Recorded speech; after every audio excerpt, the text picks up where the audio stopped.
Chamar a Clarice Oliveira e a presença ilustre hoje do Pedro Duran para a gente analisar um pouco esse cenário das brechas jurídicas e as dúvidas a respeito de que, de fato, pode haver intimação pelas redes sociais ou não, ou precisaria ser um processo presencial. Eu vou começar contigo, Clarissa, porque você conversou com juristas sobre esse assunto, né?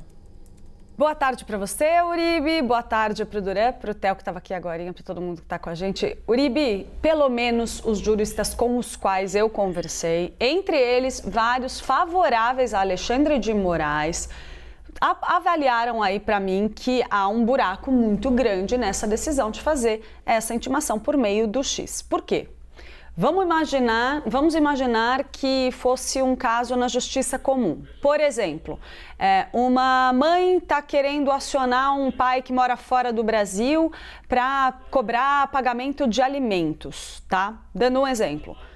Desculpa, gente, eu tô com um probleminha aqui com um ruído aqui. Vocês me dão um minutinho? Só um minuto, por favor. Claro, damos sim, damos sim. É porque o ponto eletrônico, muitas vezes, ele chia. E aí a gente, para não correr o risco de fazer o meme sanduíche, ishi, e repetir o que a gente está ouvindo, a gente tem que moderar. Consertou aí, Clarissa? Ou prefere que eu chame o Pedro Duran e você volta? Vamos lá. Bora, voltamos. Então, vamos imaginar que uma mãe tivesse acionado um pai que saiu do Brasil e não está pagando alimentos corretamente, tá? O trâmite teria que ser esse que o Theo Cury descreveu agora. O juiz não determina simplesmente que, pronto, faça uma notificação por meio das redes sociais e está resolvido.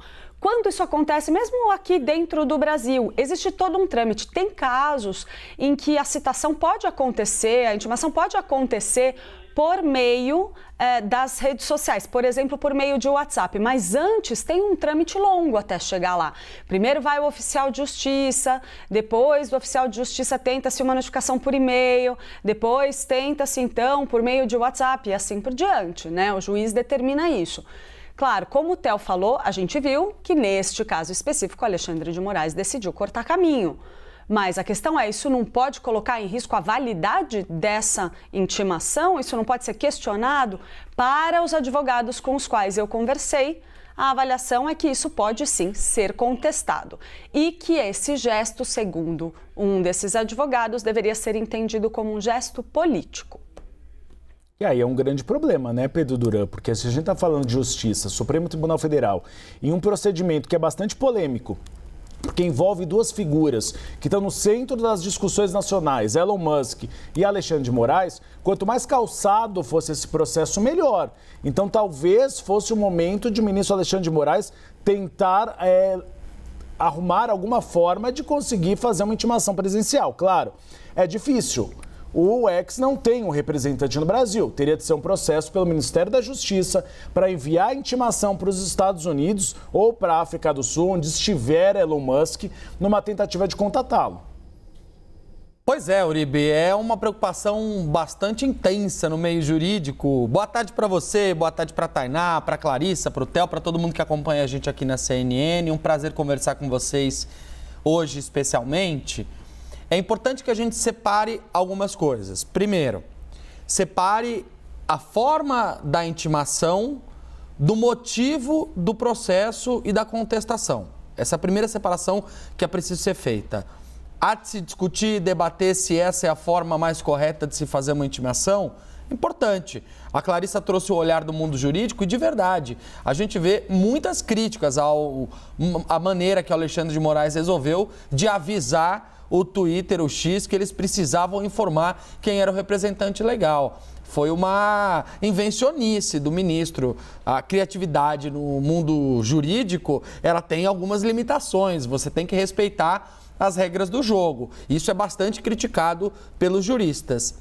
Mas, por outro lado, é importante também a gente olhar para o motivo pelo qual esse processo está rolando, que é basicamente o fato de você não ter uma pessoa que responda pela rede social, que atua no Brasil, que atua em português, que tem milhões de usuários brasileiros aqui, fisicamente.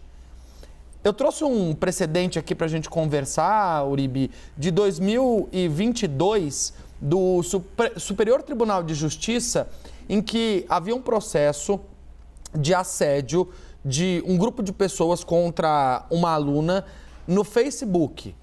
E o STJ, naquele momento, precisou intimar a rede social para que prestasse esclarecimentos.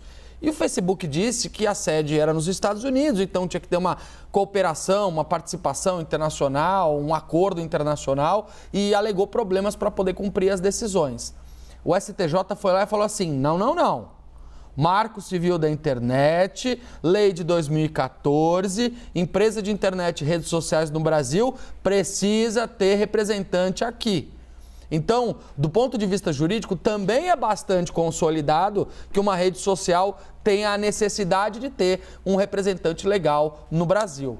Um detalhe curioso dessa história é que, recentemente, a gente teve a suspensão do candidato Pablo Marçal nas redes sociais, entre elas o Twitter X, decidida pela Justiça Eleitoral.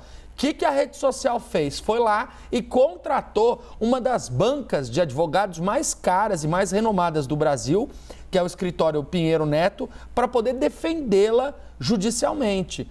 E eles foram lá, os advogados do Pinheiro Neto, e defenderam o Twitter, o X, na Justiça Eleitoral de São Paulo. Estou falando de uma semana atrás.